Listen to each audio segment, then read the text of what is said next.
Good morning, friends. Thanks for walking with me today.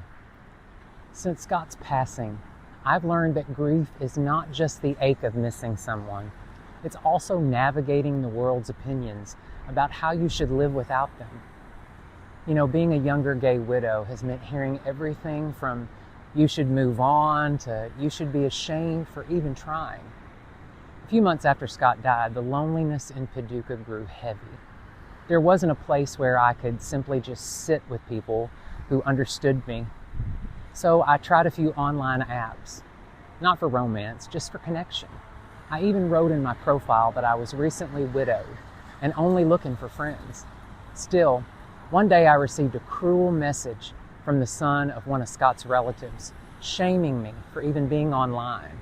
His words stung not because they were true, but because they carried the coldness of someone who had never sat in my shoes. That moment was enough for me to close out all the apps.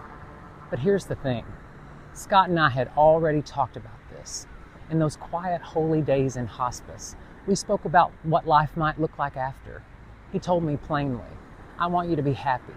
He even gave me a small list of names he trusted to take care of me. It was his tender way of saying, I don't want you to walk through this world alone. Some days, especially in the house where we had all those talks, I felt like I didn't know how to take the next step. But I've learned that God's leading often feels like a soft hand in the dark, guiding when you can't see the road. Not long ago, Scott's best friend from AA told me that she was certain Scott would be glad I was back in Florida. He and I had talked about that too, though, that when he was gone, I should come back here, where my people are. Florida has always been my safe place.